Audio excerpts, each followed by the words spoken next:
Today, we're going to take a trip down memory lane. We're going to go to a magical and wonderful place. A place with peace and tranquility. A place where the beer flows like wine. Of course, I'm kidding, and we're actually going to go to a place where everyone wants to kill you.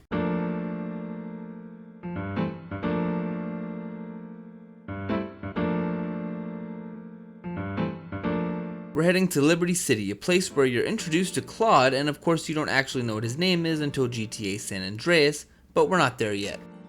It starts me off just getting out of the hospital because I've actually played this game in a previous video, which is my first time reaction, and I died a bunch of times. So yeah, if you die, you spawn out of the hospital. Immediately after I recover, I decide to steal a car and head to the next mission. This, I believe, is the third mission of GTA 3, but I'm not really counting them. I'm only counting them as I'm recording the file so that I don't lose track. I turn the music back on, but I'm still not going to play anything because of copyright. I just wanted to actually hear what has changed, and there are a few missing songs from the original, but nothing really to gripe about because the GTA 3's music was not nearly as memorable as the other games. So we're starting a mission and it's called Don't Spank My Butt Up. I'm saying the word butt, but you guys can read, I'm sure. Luigi said to give you this, so here, take it. There's a new high on the street. Goes by the name of Spank. Some wise guy's been introducing this trash to my girls down Portland Harbor. Go and introduce a bat to his face. Then take his car, respray it. I want compensation for this insult! Don't you just love how somber and dark GTA 3 is? For those of you that have never played the originals, this is way too dark compared to the one back in 2001. In fact, the lighting was pretty decent in 2001. I really think they should have kept the same, but who am I? I'm just someone who plays the games. I don't have a voice to Rockstar, and I really don't think anyone actually does. I mean, they are the ones that hired a mobile gaming company to create a game that had supposedly pushed the limits of the PS2 back in the day. So now they created a game that my phone is powerful enough to play on. And that's why it is out on the Nintendo Switch, because regardless of how powerful the Switch is, the games are somewhat playable on it. And I mean, truthfully, they're somewhat playable on the PlayStation 4, but like I said, I don't have a voice and I don't make that kind of money. Anyways, I'm completely getting off track, so let's bring it back for a minute.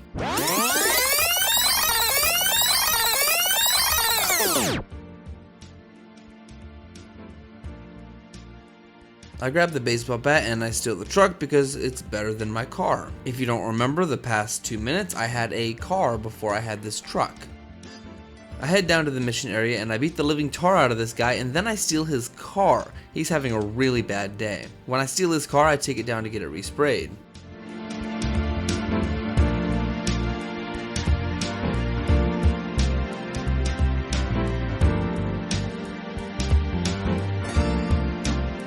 Nice, even though the only thing different about this car is the color and I guess the engine sounds differently, the cops won't be able to recognize me, even though it's a convertible and you can clearly see who I am inside of the car. GTA logic. I finish up the mission and I get $4,000 in the bank. The only thing money is really good for in this game is guns. I mean, you can't buy property, vehicles, or anything else, just guns. But I guess that's all you need. Who cares about food and water? But I'm still unarmed and this poses a problem, so I hop in a big box truck that says, because people love the fishy smell of Yo Mama's frozen fish product. I would love to get some frozen fish from Yo Mama. I do have to remember that this is a game from 2001 and I'm pretty sure that the whole Yo Mama thing started fading out at that time. The driver really didn't want me taking his truck though, so he stole it back almost instantaneously, and I didn't have enough time to actually get it back, so I took this car of this poor lady that's just probably going to pick up her kids from school. On my way to save the game, I witnessed a horrendous sight of murder right in our home streets. I mean really, what's the world come to nowadays when you can't even walk down the street without getting shot at and killed? So I do what any upstanding law-abiding citizen would do. I get out of my car and steal his money and his weapon because he's not going to need him now. After this, I threaten one of the Triad members with my gun and he puts his hands up in a cowardly way as his other friend starts shooting at me. For some reason, the guy that I was threatening feels the need to protect me by shooting at the other guy, not me, the guy that was threatening him. You know what? I think I figured out how this world works now.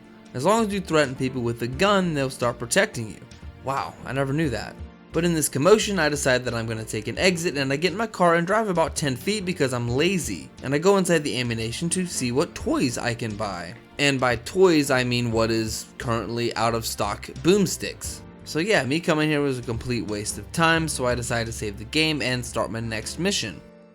For some reason, I decided to park about a block away and punch this lady. I guess the way she walks really ticked me off. I had it on a combo. What am I gonna do? Wait. Hey, I gotta talk to you. All right, Mick, I'll talk to you later. How you doing, kid? The Don's son, Joey Leone. He wants some action from his regular girl, Misty. Go pick her up at Hepburn Heights, but watch yourself. That's Diablo turf. Then run her over to his garage in Trenton and make it quick. Joey ain't the kind you keep waiting. Remember, this is your foot in the door, so keep your eyes on the road and off Misty. Well, I'm off to go get Misty, the Leone family hoe. Yeah, I don't really think that there will be a problem with me not looking at Misty, because if I just look in her general direction, she will probably give me crabs. As I'm heading out, I notice a street fight between a cop and some homeless dude. It's none of my business, so I decide to take my mom's car and head down the street to get Misty. She hops in my car ever so slowly, and we're off. I run over some poor bystander, and I decide that that was enough to get my car fixed because I don't need all the blood on my hood. Now it's this cool burnt orange color. I remember my mom actually had a car similar to this when I was in high school, except that it wasn't a station wagon. It was a Dodge Caliber, and it was this burnt orange color. But inside the door, it actually said that it was called Mango Tango. We argued about this quite often, but I know in my heart I was right. It started to rain, and wow, it looks like crap. I finally drop her off, and that's the end of the mission.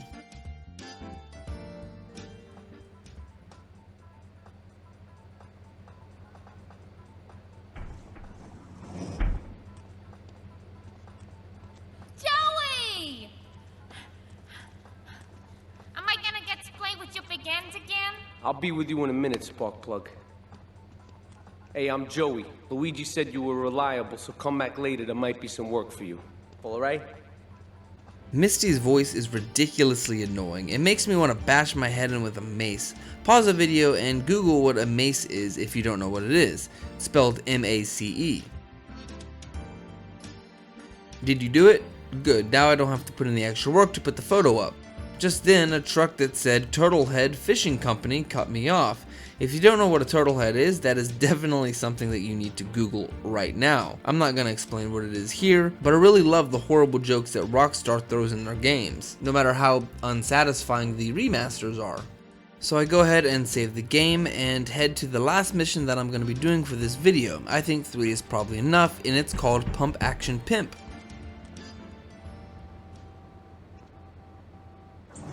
Some Diablo scumbag has been pimping his scuzzy bitches in my backyard. Go and take care of things for me. If you need a piece, go around back of Ammunition opposite the subway. I don't need a piece, but I went ahead and picked one up anyways because this one's free, and a free piece is better than no piece. Once I grab the piece, it's time to head down to find this perpetual pimp that keeps peddling prostitutes. I find him and it becomes quite challenging because we play a cute game of Ring Around the Rosie. Doesn't he know that this game is about the Black Plague? Well, he's about to turn into ash and fall down pretty soon.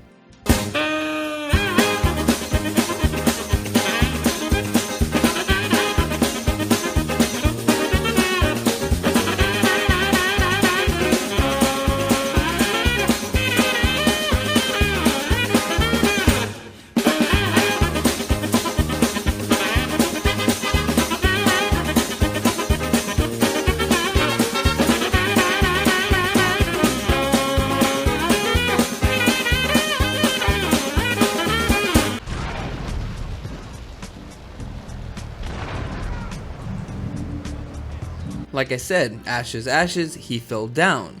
And I get a staggering $4,000 and I take all the money and weapons that he dropped. You can't kill people in this game without taking their money. And my pager also goes off. Yes, my pager. For you youngins that don't know what a pager is, a pager was before cell phones. And before some of you youngins that don't know what a cell phone is, a cell phone came before the iPhone or Android device. That's what they used to call them. Anyways, my pager was just letting me know that the pistol is now in stock in Ammunition, so I can go buy one now. And I think I'm gonna end it here, and I've gotta ask myself, what was the moral of this story? And I think there was a few morals. 1. Don't peddle Spank in someone else's backyard because there's only one person that should produce meth, and that's Trevor. 2. Keep your eyes off of Misty, or she will give you crabs through the air. And 3. Don't pimp hoes, or you could end up turning into ash and falling down. And that's all the time we have for today. Hopefully you learned something new, or not. This wasn't really very informative. Stay tuned for the next video where I learn a valuable and very important life lesson. Never throw eggs at the president's vehicle. See you later.